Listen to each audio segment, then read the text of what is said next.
Hello everyone. Today's talk is on the maths of coins and currencies. And maths can help us with lots of questions about coins and currencies.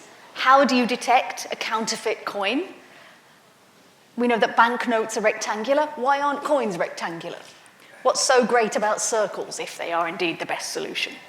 And finally, why is the money in Harry Potter's pockets so implausible? We'll get onto all of those things, but let's begin with the fakers. There's a very old mathematical problem about detecting a fake, and it's the story of Hiero's crown. This was recounted by the Roman architect Vitruvius in his book De Architectura, which had lots in it apart from architecture as well. And one of the things was this story about King Hiero II of Syracuse. And he had commissioned a goldsmith to make a votive crown out of gold. He gave him a certain amount of gold to do this with, and the goldsmith presented him with this beautiful thing. But Hiero had heard a rumor that the goldsmith may have cheated him, that he may have kept some of the gold for himself and replaced that amount with silver. So Hiero wanted to know if this was true. So he asked nearby mathematician Archimedes, who lived in Syracuse very conveniently, to help him with this.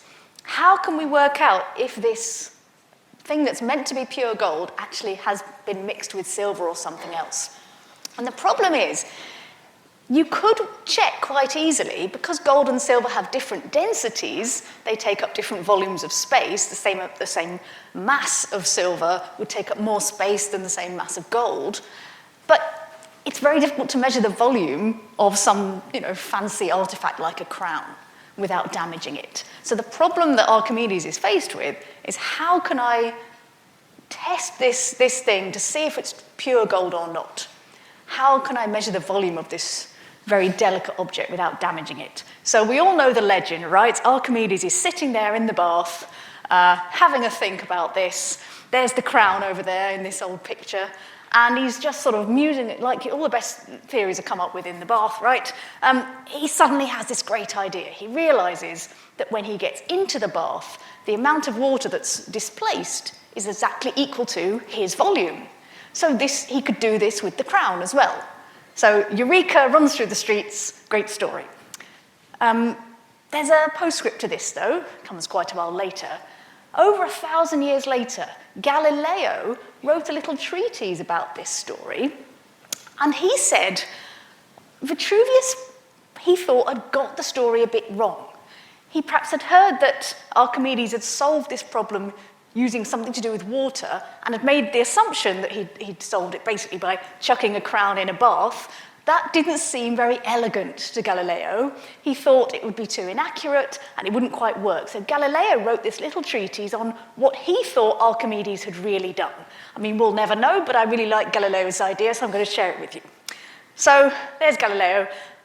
The basic underlying solution that Vitruvius said that Archimedes had done was based on knowing that the densities of gold and silver are different. And so, using modern units for ease, we can see what's happening here. The density of gold is high, it's sort of 19.32 grams per centimetre cubed. The density of silver is much less, about 10.5 grams per centimetre cubed. So density is mass divided by volume, right? So you can see from the units. So then the volume would be, just flip that upside down, mass divided by density. So that tells you something that's very dense will have, for a given mass, a smaller volume.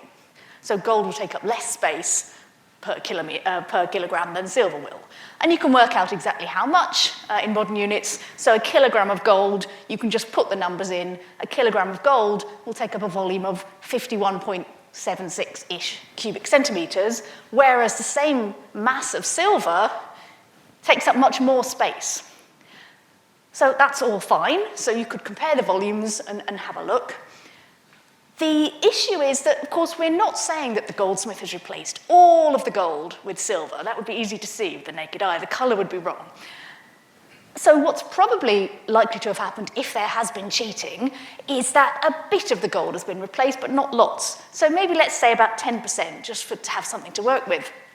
If this crown, let's say it weighs a kilogram, it's supposed to weigh a kilogram. If actually 10% of it is silver, not gold, so it still weighs a kilogram, but it has a slightly different composition, then that's 900 grams of gold, and you can work out the volume of that, and 100 grams of silver, and you can work out the volume of that based on those densities. And so the total amount that you would arrive at for volume is about 56 centimeters cubed. That's only just over 4 cubic centimeters discrepancy. So how are you actually going to measure that? The crown in a bucket method, which is sort of the crude thing you could do. There's your vessel. You take something that's big enough to hold a crown. So how big is a crown? I mean, it's going to have to be sort of at least like 20 centimeters wide. Let's say this vessel. So you get some kind of, let's say a bucket that you're going to put your crown in. You fill it with water. Or you put some water in it. Then you want to know how much volume the crown takes up compared to how much volume the equivalent weight of pure gold will take up. So you take some gold, the water level will rise a bit, you can mark that off, then you replace it, take out the gold and put in the crown, and the water level, if it's different, then you'll be able to see that there's been a problem. But the issue is, it's not going to be very much different. And let's think about how different it's going to be. We've got this, let's say it has a diameter of 20 centimeters, because then the radius is 10 centimeters, and we can all do pi r squared in our heads and get the surface area of this. The surface area of the water will be 100 pi, right? 314 centimeters squared, roughly. So that's the surface area of the water at the top. And then if our difference that we're looking for between the pure gold and the potentially slightly dodgy crown, the difference is only 4.36 centimeters cubed, we've got to spread that out over the whole surface of the water. So when you do that, you find that the actual difference in the water level is tiny, tiny. So that, would be completely outweighed by losing a few drops here and there. You're not going to be able to detect that. Now, this is kind of a false problem, really, because this isn't a good way to measure the difference in volume. If you just did it like this, crown in a bucket, this isn't the Archimedes that is famous. He wouldn't have done it like this, even if he was using this method. So that there is a way to do this better. A better approach to this would be use something, and this is sort of the kind of technology you might have used with the water clocks of the time. So you have your vessel, but you have a little hole, a little opening, some of the way up, and you fill it up to that level, and then you put your lump of gold in, your 1 kilogram of gold, and the water level will rise and will overflow. Don't worry about that. Then, before you put the crown in, you take out the gold and replace with the crown. What you're going to do is put a very narrow tube, like a test tube, at the opening there. And because it's very narrow, then it will be much easier to detect what's going on. So you do that, and you put the crown in, and there we go, and so some extra bit of water will now be displaced. 4.36 centimeters cubed of water will be displaced, but because now we're putting it into a narrow tube, if it was a centimeter wide, you would get, 4.36 centimeters is clearly enough to detect, and that would have been possible at the time to do. You could get that kind of accuracy. So that would be a way to do with this. But I still like Galileo's suggestion because and we'll come on to that now, because it incorporates more things that Archimedes knew. So he knew about the volume. His eureka moment was about the volume being displaced is equal to the volume of the object that you're putting into the water. But he also said things about buoyancy, and he said things about levers. So Galileo's suggestion involves all of those things, so it's pretty cool. So what Galileo says is, and we'll do a little thought experiment. Imagine we've got some scales, sort of balance scales, and we've put, just to start us off, we're going to weigh equal amounts of gold, so equal masses of gold and silver. So say you have a kilogram of gold and a kilogram of silver, and you know that they're equal because the scales balance. So now, thought experiment, imagine if we take this whole setup and put it underwater, we submerge it. What's going to happen? So I've put it underwater, I haven't let go yet. Let's think about what's going to happen. So now that the scales are underwater, imagine if they had nothing in the pans, then you've got the same amount of water pressing down on each side, so they're going to balance. Then you put the gold in the left-hand pan, and you put, say, a kilogram of gold in the left-hand pan. Now, that is pressing down, a kilogram is pressing down on the left-hand pan. But, remember, we have displaced its volume of water. So we've got a kilogram of gold, that has volume, we worked out earlier, 51 point whatever it is, 76 centimetres cubed. That amount of water will be displaced, pushed out of the way, and will therefore not be pressing down on the scales.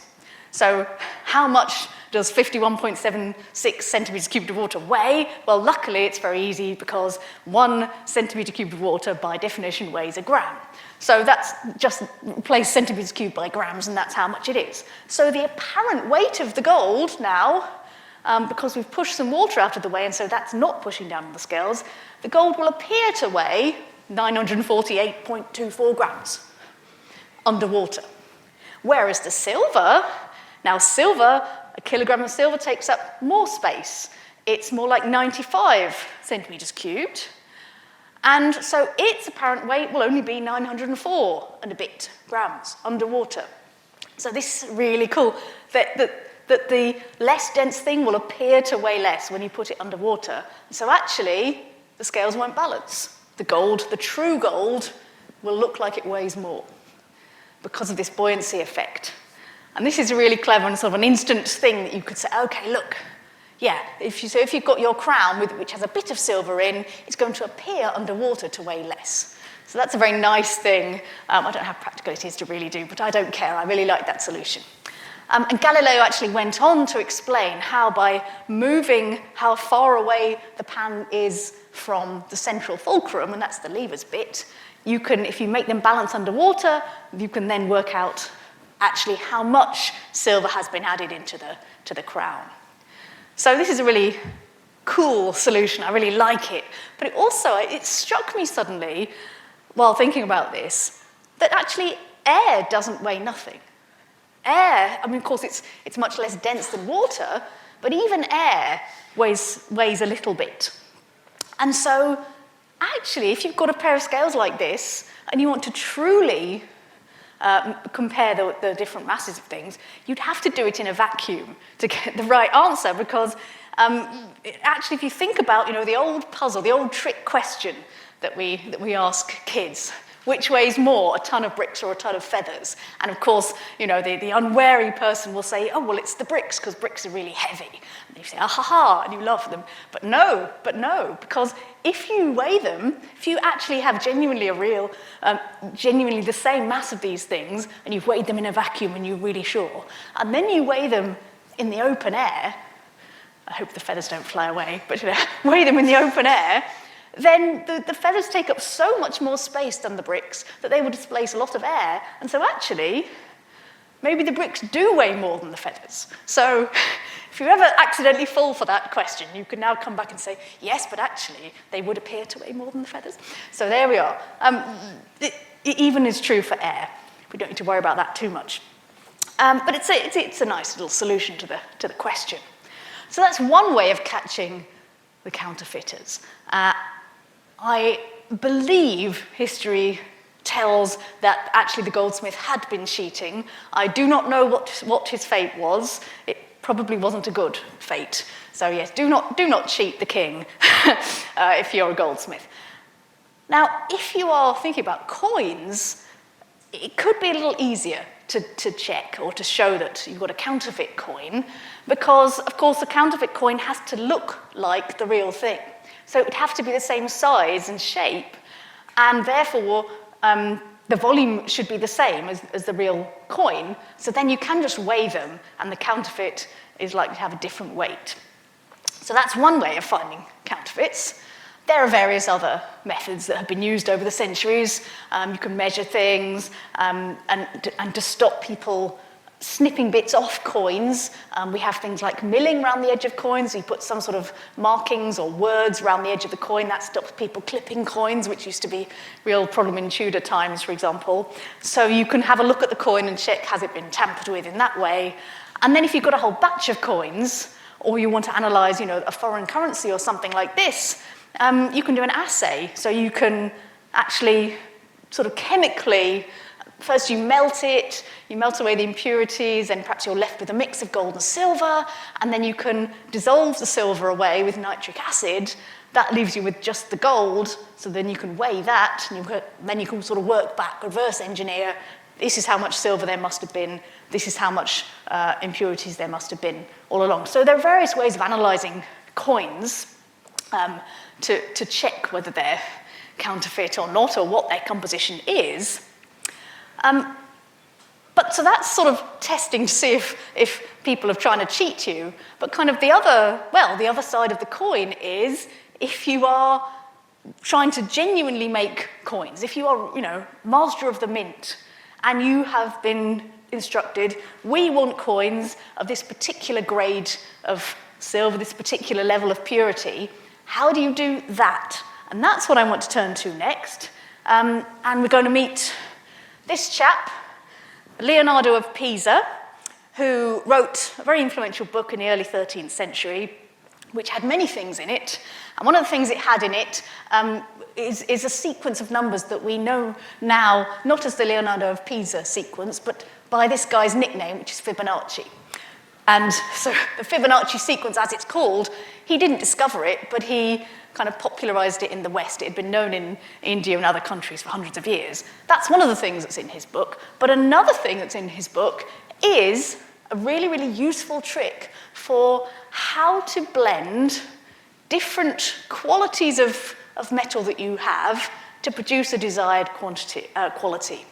And this is a real, genuine problem that you would be faced with if your monarch says, I decree that silver coins have to be precisely this level of, this amount of silver and this purity, and you have different kinds of levels of quality of your bullion, you've got to work out how to actually produce the desired amount.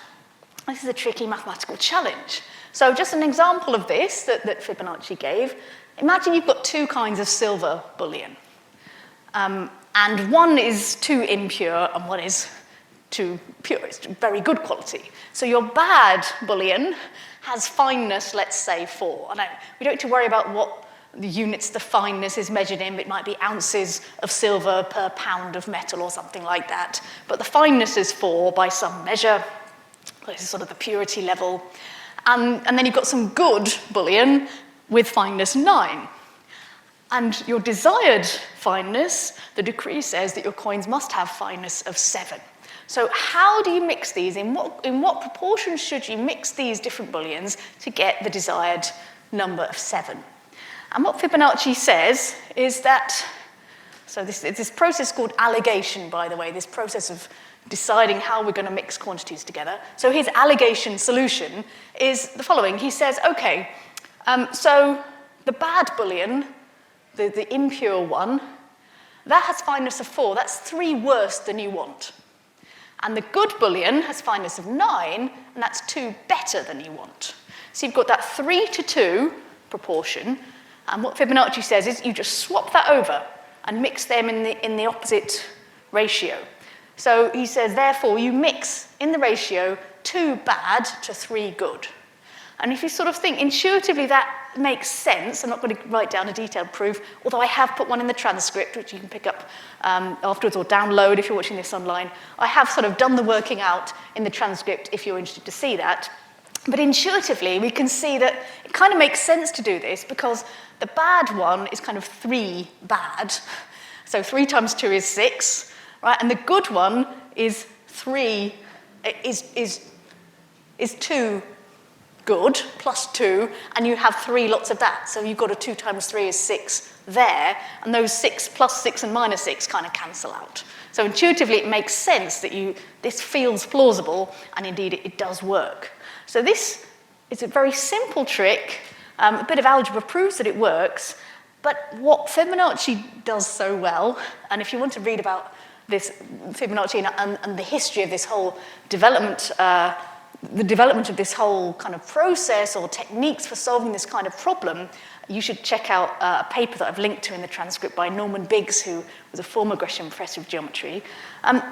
You can generalize this idea. So you can have lots of different kinds of Boolean that you can mix, and what you do is, according to Fibonacci, you compare them off. You take a good one and a bad one, you work out this process for all those pairs, and then you can mix them in any way you like. So you can combine the solutions in any way you like, what's called a linear combination of the solutions.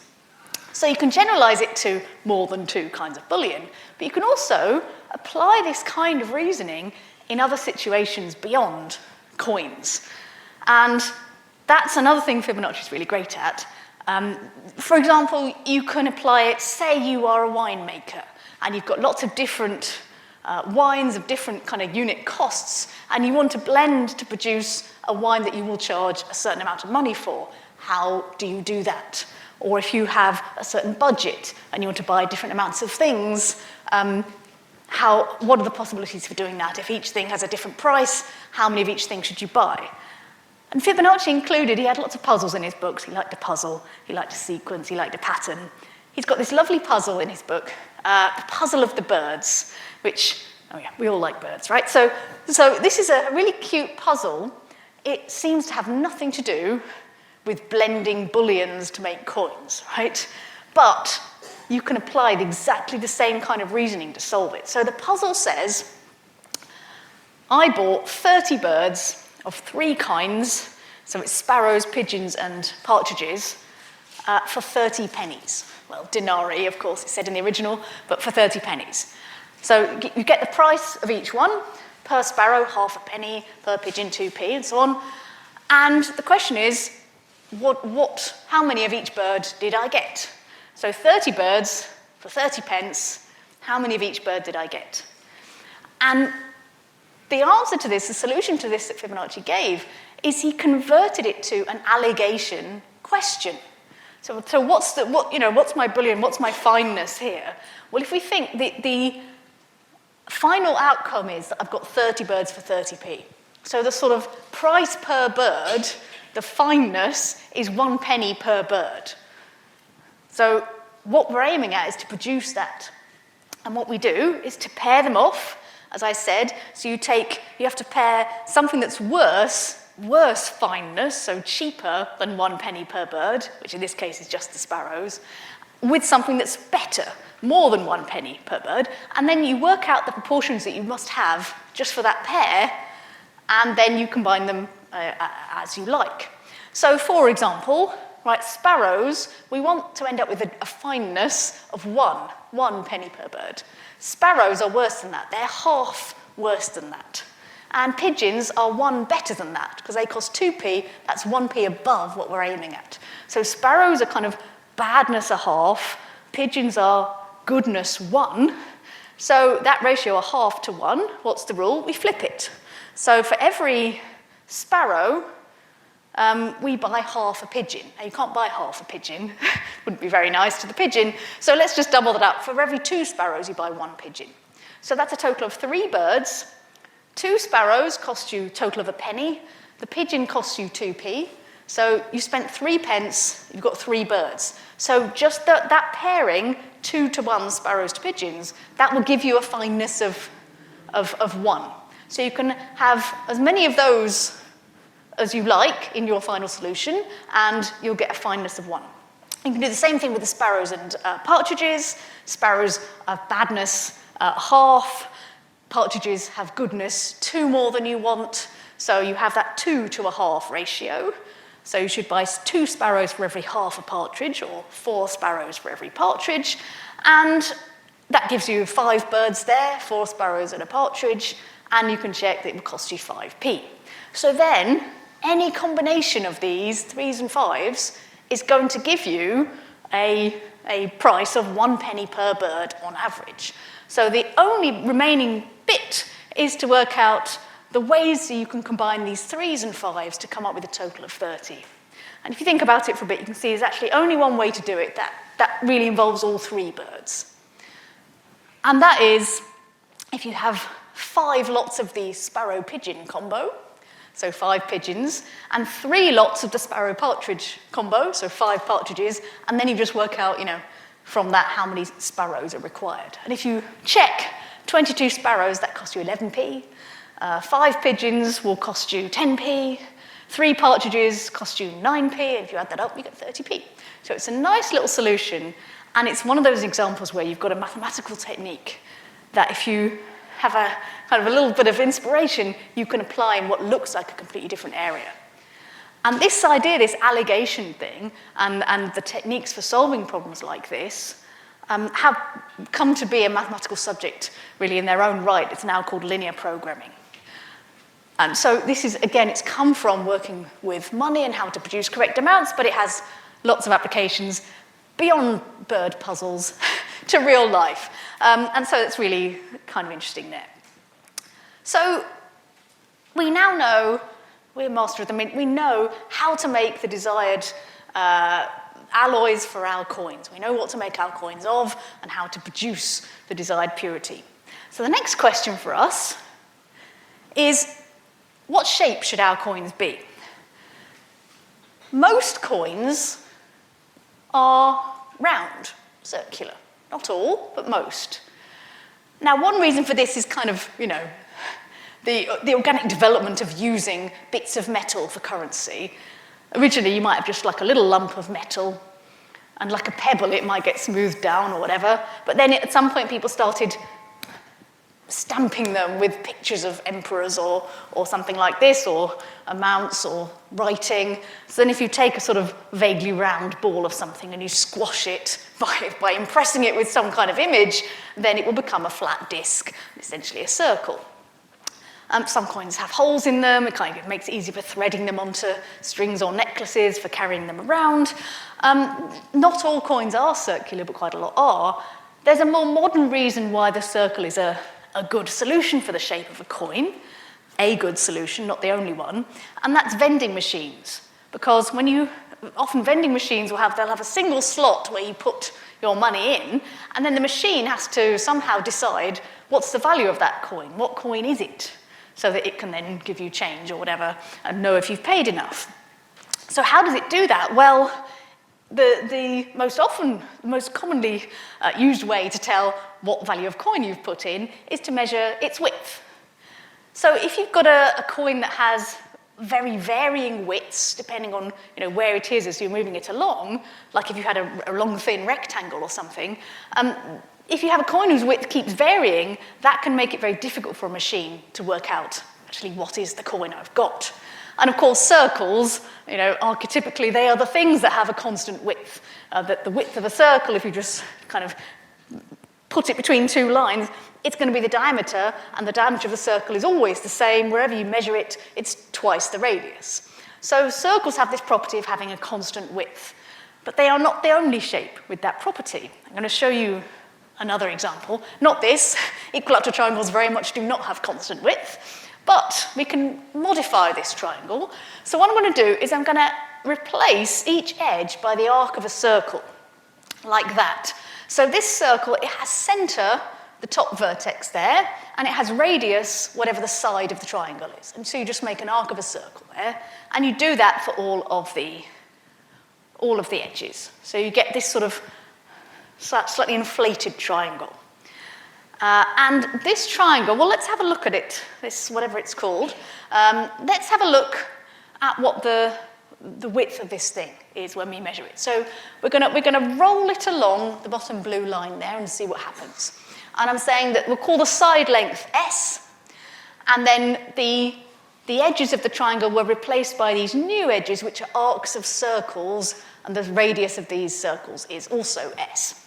So to begin with, the top blue line and the bottom blue line, they just have an edge of the triangle between them. So the distance between them is S. Then we set the thing rolling. And it starts rolling along, and at the top you've still got the vertex of the triangle. And at the bottom you're rolling along this arc of a circle. So at all points along that arc, the distance from top to bottom is still going to be S. That's the radius of the circle. So then we reach this point again, so the end of that edge, the end of that arc, And again, we've got a vertex at the top, a vertex at the bottom, distance between them is still s. And we keep going, and now we've got an arc at the top that's rolling along. Again, the distance is s. And you can keep doing this, and you find it's always going to have this width, s. This is a shape of constant width. And so you could roll this along, and it really does fit nicely between these two parallel lines that do not have to move up and down. So this could potentially be a shape for a coin, maybe. Shapes like this, where you take a polygon and you replace edges with arcs of circles, are called rouleau polygons, after this guy, Franz Rouleau, a German mechanical engineer who investigated these shapes. This trick works as long as your polygon has an odd number of sides. And the reason is, if you had an even number of sides, like a square, you always have vertices opposite vertices in a square or a hexagon or something like that. If you have an even number of sides, you have vertices opposite vertices, and that distance is always going to be greater than anything you could achieve by curving the sides a little bit. So this works for polygons with an odd number of sides. These rouleau polygons can be produced, and you may well find you have one in your pocket, because lots of currencies have rouleau polygons as coins. In Britain, we have the 50p and the 20p coin. They are 7-sided rouleau polygons, shapes of constant width. So you can see these little curved edges, not just flat heptagons. They have these curved edges. They're rouleau heptagons. Canada has got an 11-sided rouleau polygon for they call it the loonie because of the bird that's shown. The Canadian dollar is an 11-sided rouleau polygon, shape of constant width. Perhaps my favourite one, though, is the Bermuda Triangle. Look at that. What a great name, great polygon. I mean, they have won the competition there. Fantastic choice. So that you do get these things as coins.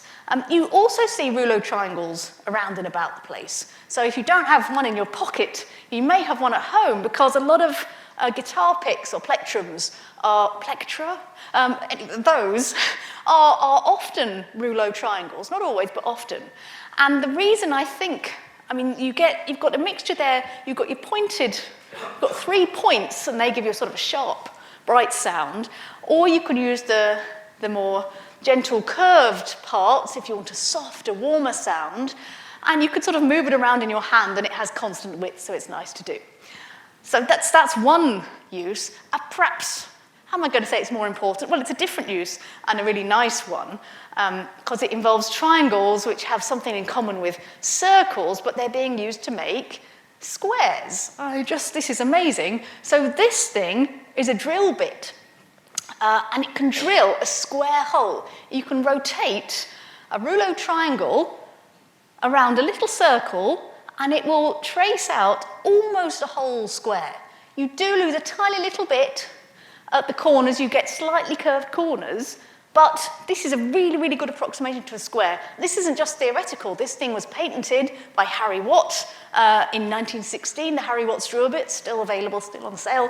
And it can produce very nearly square. Over 98% of the area of the square is covered. So I just love these kind of things that link triangles, circles, squares in unexpected ways. So that's another place you might have seen rouleau triangles. Why use them for coins? Well, answer one, which is the correct answer, is they're super cool and we love them. And why not? But there may be another, if you really want a practical answer. There may be something about areas. If we think about shapes of constant width, so circles are one example, and these rouleau polygons are another. There are others, but we won't go into detail about that. But there's a theorem called Barbier's theorem that says if you have a shape of constant width and that width is s, then its perimeter is always pi times s, whatever the shape is. So we can see that's true for circles, right? Because a circle whose width is s, that's its diameter. We know the circumference of a circle whose diameter is d is pi times d, so if it's s, then it'd be pi times s. So we know already that's true for circles. It turns out to be true of all of these shapes of constant width. So that's nice. But the area of these things that gets a bit more complicated. So I'm just going to do a quick calculation of the area of a rouleau triangle whose width is S. And the way we can do it with pizza slices, so that's always an advantage. So here's the first pizza slice. You take that little, it's a sixth of a circle, because the angle there is 60 degrees. It's got that equilateral triangle and then the curved bit. So you get one of those, and then add another one, and another one. That's 3 pizza slices, so that's kind of half the circle. But of course, we've done a bit of over-counting. We've got a lot of overlap here. We've counted that equilateral triangle in the middle 3 times. So we should take that away twice. So what we'll end up with is 3 of those pizza slices, but then take away 2 equilateral triangles.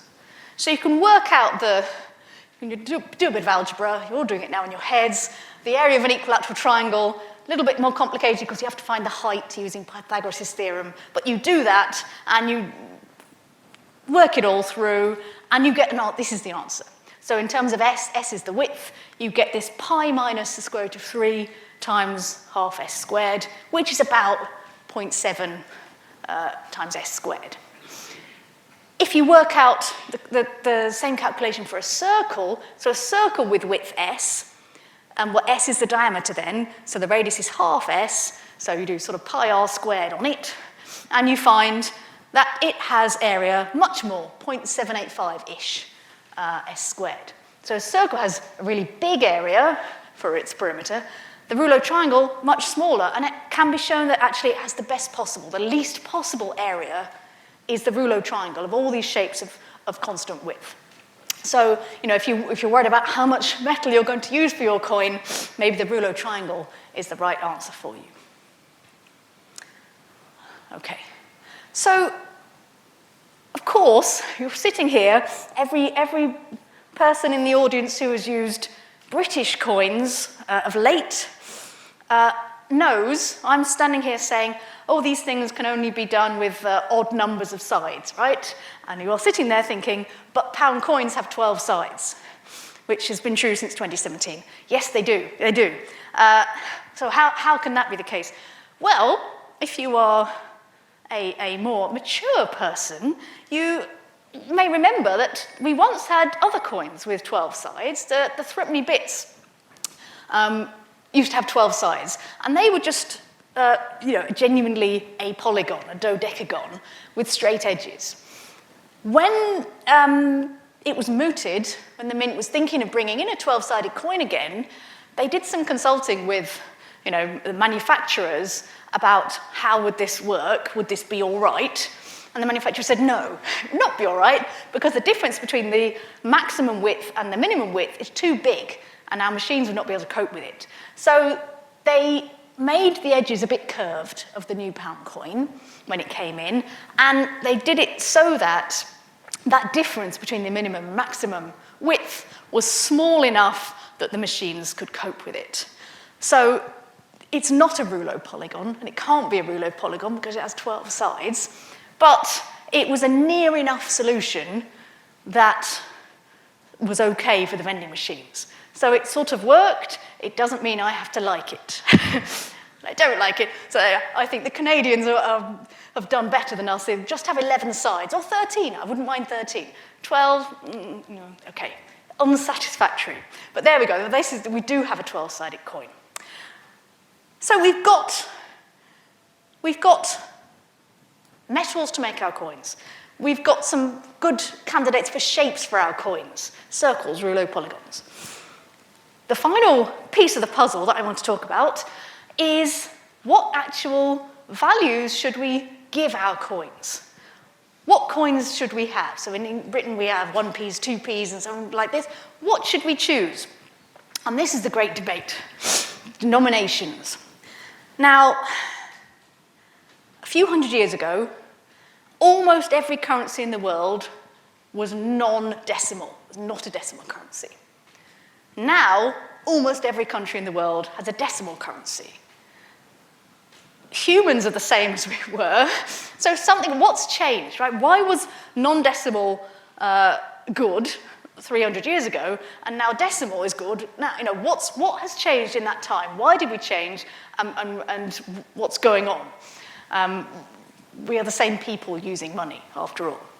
So if you think what you want out of coins, and coin values, denominations, there are two things you might want. The first thing, you want it to be kind of easy to work with, easy to calculate with, but you also would like to be able to kind of divide amounts of money up into fractions, commonly used fractions. If you and your friend do something and get paid an amount of money, you want to be able to share it equally between you, if you have any sense of justice. So you want to be able to have, half of amounts of money, and maybe thirds and quarters and things.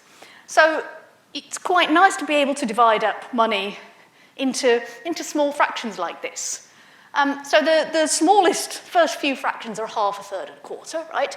If you want to be able to have a unit of money that you can divide into all of those fractions, then you need it to be divisible by 12, right? Because if it's divisible by 3 and by 4, you get 2 for free, so it must be divisible by 12. And so that is one really good reason to have shillings, right? So in the olden days, we used to have shillings, and they 1 shilling had 12 old pennies, where we write D, 12D.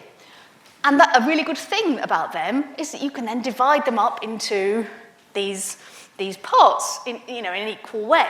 So I'll show you a few old coins. I love old coins. We've got a sixpence up there. That's half a shilling, because shilling is 12 pence. Then on the bottom here, this sort of gold-coloured one, that's a threepenny bit. That's a quarter of a shilling. You might not recognise the top one there, that little silver one, the round silver one. That's a groat, 4 pence. That's a third of a shilling. So we've got a half, a third, a quarter, and of course you can have 1 penny, a twelfth of a shilling. There was twopence as well. So there were lots of subdivisions of a shilling. You could go further even. So the cutest coin that we have had is the farthing. It's got a wren on it because the wren is the smallest British bird, right? That's farthing was the smallest British coin. That was a quarter of a penny. So farthing comes from fourthling, right? A fourth, a quarter. So because as well there are 20 shillings in a pound, if you think how many different ways can I divide a pound up, it's divisible by a half, a third, a quarter, a fifth, a sixth, loads of things you can break it up into. That seems really convenient and good, so why did we switch? Why go decimal? And the reason is because of the way we count, right? We have 10 fingers, and because of that, most cultures have developed at some point a decimal counting system where we have tens and hundreds and thousands and so on, and this is how we write down our calculations nowadays, and it's how we do our arithmetic. So the problem with the pre-decimal currencies is that it becomes quite difficult to do calculations using the kind of techniques we've learned for decimal calculations. So just as an example, in the old pre-decimal system, a pound is 20 shillings and it's 240 pence. So suppose you have some little maths problem that says how much will it cost to buy 40 items at 1 shilling and 7 pence each. So you think, okay, first I have to do that 7 pence. So multiply that by 40, that's 280 pence. But then I have to divide by 12 to get how many shillings? So do that, and I get 23, remainder 8. But then, oh no, it's 20 shillings and a pound, so I've got to remember that. So it's 1 pound, 3 shillings and 8 pence. And then, I forgot about the 1 shilling at the beginning. 40 shillings, okay, that's 2 pounds, so I add that, and you're there for a while. Now, of course, people could practice this and get better at it, but estimates people have made have said that actually it would take kids almost an extra 6 months in school to be able to learn how to do all this stuff and convert, it's not just that it's all base 12, it's a mix of base 12 and base 20. And don't even get me started on imperial units of weight, like ounces in a pound and pounds in a stone. It's really tough to be able to get adept at these things. Whereas, if you think, what's 1 shilling and 7 pence in new money? Well, a shilling is like 5p because it's a 20th of a pound. 7 pence is about 3 new pence. So it's basically around 8p. So if now 40 items at 8p, £3.20, done. So it is much quicker to use the decimal calculation because that's what we learn to use. So people have been saying, okay, this system, we should switch to decimal. Before I talk about who had said that and how long ago they said it, you can be guessing while we wait. I just want to mention the worst currency ever in the history of real or imagined realities. Poor old Harry Potter, right? Those wizards, I mean, they had to invent magic purely to be able to pay, I reckon, for things, because they've got, I don't know what the real the currency is supposed to look like, but they've got bronze knuts. There are 29 of them in a silver sickle, 29. And then there are 17 silver sickles in a golden galleon. So if you need to give your friend half a galleon, like you can't, no. I'm sorry, this is, you know, I can believe in all the rest, but the currency is just dreadful. I'm glad that dragon destroyed the bank. It's never going to work. So that has all the worst things of non-decimal coinage, impossible to calculate with, and it also doesn't have any of the benefits because you can't divide things by half or third or anything. 17 and 29 are prime numbers, like, nothing to be done. Let's move on. Who do you think was a very early person to suggest that we switch to decimal currency? And when was that? Was it in 1920? Was it in 1850? Was it perhaps in 1696? Christopher Wren, already back then, former Gresham professor of astronomy, as we probably know, was suggesting we switch to a decimal currency. And he even wasn't the first. People had started saying this sort of in the early 17th century, and from then on, people had started saying this. And I think it was because more and more people were becoming literate, they were being able to write down calculations. It wasn't all just like, I'll share with you and you share with me. People were writing things down, they were doing actual proper accounting, more and more. And so then you really come up against this wall of we're using hundreds, tens, hundreds, thousands in our calculations, but we're using these weird 12s and all sorts of things in our coins. So he said we should have a silver noble divided into 10 primes and 100 seconds, and this centesimal division will be very proper for accounts. So he suggested that in 1696. It did take a while for Britain to adopt a decimal currency after that. I think the first country to adopt a decimal currency, as far as I can tell, was Russia in 1704. The Russian ruble became 100 kopecks. The US dollar in 1792. Now, of course, one of the main objections to switching to a decimal system is that people said, look, people just won't go for it. They're used to what they're used to. They won't want to change. It's too complicated. You'll never be able to do it. But if you're creating a new currency in a new country, you don't have that problem. You just say, well, yeah, let's have this wonderful new thing, have 100 cents. 100 cents in a dollar right from the off. So that happened in 1792. Britain. So we talked about it a lot for hundreds of years.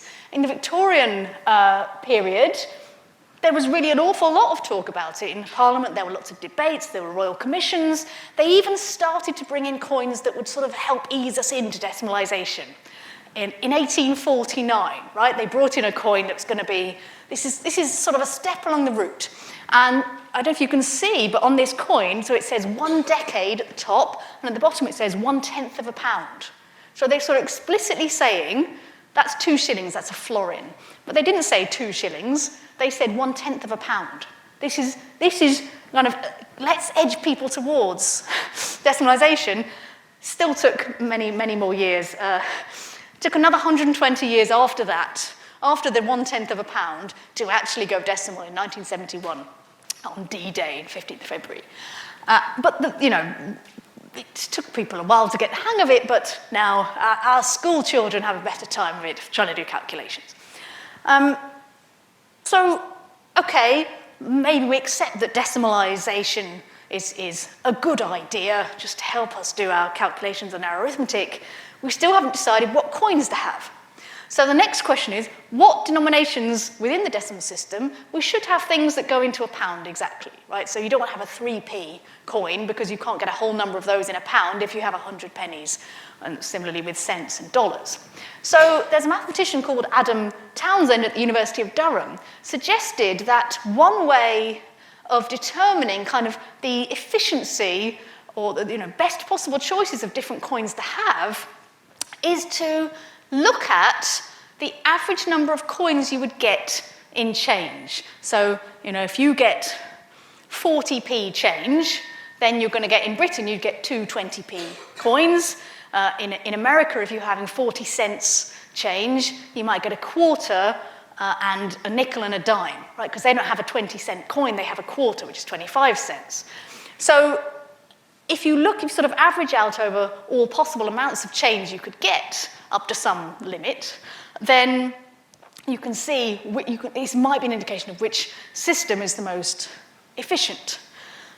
So he's written a couple of articles about this. I put links in the transcript, again, to those. And he'd also come up with a bit of code that you can try, and I modified it to do something slightly different, and I put the code I used in the transcript if you want to try it. But the basic idea is that you do this and you work out the most efficient change you could get for each value up to. So I went up to 99p or 99 cents on the grounds that then you're comparing like with like. But Dr. Townsend actually went up to the smallest bill, the banknote that you can get. So in America, that's the dollar bill, but in Britain, it's a £5 note. So you can, there's no right answer here. We're just looking at different ways we might measure the efficiency of these things. So if we look at the coins in the UK that are less than £1, you've got lots of them. 6 coins we have, 1p, 2p, 5p, 10p, 20p, 50p. That's a lot of coins. In America, they only have 4 coins: the cent, the nickel, the dime, the quarter. So you might expect that you're going to need potentially more coins. You might get more coins in change in the US because they have fewer different ones. And that indeed is what happens. So in the UK, you get a mean of 3.43 coins and a median of 3. So kind of about half the time you're getting 3 or fewer, about half the time you get 3 or more. In the US, that's a lot more, a median of 5. So you get more things in change in the US. So we might say maybe our system is a bit more efficient, but on the other hand, we do have more different kinds of coins, and maybe that has disadvantages. You could also think, we have a 20p, they have a quarter. Is one of those better than the other? And you can test that, and actually doesn't make too much difference. So in Britain, if you swap 20p's for quarters, absolutely no effect. It would have no effect because everyone would get very cross, so we probably won't do it. In the US, things would actually get slightly worse. If you tried to introduce 20p instead of the quarter, a 20-cent coin, because they have so few coins already, that actually would make things a little bit worse. So within their system, that's probably the best coin to have. I encourage you to try this and think of your own, what do you think is the best thing to measure, and have a go at it. One thing to mention, this is something that Adam Townsend pointed out in his article, that self-checkout machines are the work of the devil. He didn't put it like that. He said, so these machines are usually come from global designs, and because we have quite a lot of coins in Britain, we have those 6 coins that are below £1, but we also have a £1 and a £2 coin. So you have 8 coins, which is quite a lot. Self-checkout machines usually only give up to 6 different coins in change. You can put in any coin, but they'll only give you out 6 different coins. And the ones that were chosen are usually 1p, 2p, 5p, not a 10p, 20p, not 50p, and then £1 and £2. Now, if you only have those coins available to you, then for getting amounts of change up to 99p, as I checked before, it's suddenly awful. You suddenly get an average of 5 coins in your change. If you ever curse one of those machines for giving you a load of shrapnel, now you know you're not just sort of being grumpy. They really do give you too much change. They're not as efficient as a human would be. They give you loads of 5p's, typically I'm thinking, why have I got a whole handful of 5p's? This isn't even the right choice. If you have to limit yourself to 6 coins, then if you change, if instead of giving pound coins you give 50p's, then actually you can bring that right down, almost back to what a human would give you. So it's kind of interesting that this affects our daily lives, but we don't necessarily realise what's happening, and actually all supermarkets should immediately change to this second system. So right away, starting today. That's my order as Gresham Professor of Geometry. The final thing I want to mention, we've talked about having a lot of coins. The 1p coin, has it had its day? Is it time to ditch the 1p coin? 1p doesn't buy you a lot these days. Inflation is quite high. How can we decide when it's time to let it go? Well, one way is to compare when other small coins have been discontinued. And the Bank of England has this amazing inflation calculator that will tell you can put in an amount of money and it tells you what it would be worth today for any year going back to 1209. So, wow. So you can try this out. Well, you can tell your kids, how lucky they are and how they should be grateful for anything you've given because, the amount you had when you were a kid. I do this to my children, and they love it so much. Halfpenny coin, discontinued 1984. People didn't like it. They didn't care about it as a coin, but very important issues arose. So this is an irate letter to the Times. You cannot, how dare you get rid of the half p? It's indispensable for levelling off pendulum clocks. So, in touch with the common person as ever. In spite of this urgent need, I hope they kept a few in reserve. They were discontinued. Now, looking at inflation, £1 in 1984 could buy you the same as £2.63 today. So that would mean that half p, when it was discontinued, would have the same value as 1.3p today, more than a penny. Interesting. Let's think about the other coin that was discontinued, the lovely farthing, discontinued in 1960. £1 in 1960 would be worth £16.18 today. That little asterisk is to remind me that the inflation calculator goes to the end of the last full calendar year. So I'm talking now in October 2022. This is up to the end of 2021, so things will only have got worse since then. Let's say it's worth about £40 today. So a farthing back in 1960, that's equivalent to 1.7p today. So actually, not only should we be getting rid of the penny, we might have to get rid of the 2p as well, and just, get rid of those coppers altogether. We miss them, but maybe we would like our purses being a bit lighter. We could manage without them. You might think, but how are we going to pay for things that have, whose values are 99p or something? That's okay. I mean, Canada actually got rid of their 1 cent coin a long time ago in 2013. Their smallest coin now is 5 cents. And what happens is you can still have things priced at any amount you want. You can still deal electronically in whole numbers of pennies or cents. But when you get change in a shop, it's just rounded to the nearest 5. And that's no one worries about that. So it might be time to say goodbye to the penny. But, one day we may not use coins at all. I think that day is happily quite far off. Coins are so interesting and fascinating, and they're bits of history and mathematics, as we've seen, in our pockets. So I hope you've enjoyed this mathematical guide to coins. In my next lecture in the Maths and Money series, we're looking at mathematics of game theory, which is how maths can help us to find the best strategies when we're buying, selling, bargaining, bartering, and auctioning. So thank you very much, and I hope to see you then. When you were talking earlier on about the people cheating with various fake coinage, there was a question that came in about how about an alloy of gold, silver, and a denser metal in such a proportion that the overall density is the same as that of gold? Yes. So that's a great question. So you could imagine potentially being able to manage to mix things, maybe do a bit of alligation, but for bad, nefarious purposes, that would allow you to get something that matches the density and therefore the mass. So depending on what metals you use, potentially you might be able to detect in the colour, the lustre of what it actually looks like, how soft it is. So lead, for example, is potentially quite soft. If you're really worried about a batch of coins, then you can do an assay. You can test them chemically. If the testing of the densities and the volumes doesn't do it for you. So there are ways still to detect those things. It might just be if someone was super clever like that, it might be a bit harder, yeah. Thank you so much, Professor Hart. I'm very sorry to say we are out of time now for any further questions. But thank you, and please, I hope we will see you all again on Tuesday the 22nd of November for Professor Hart's Maths of Game Theory. Thank you so much.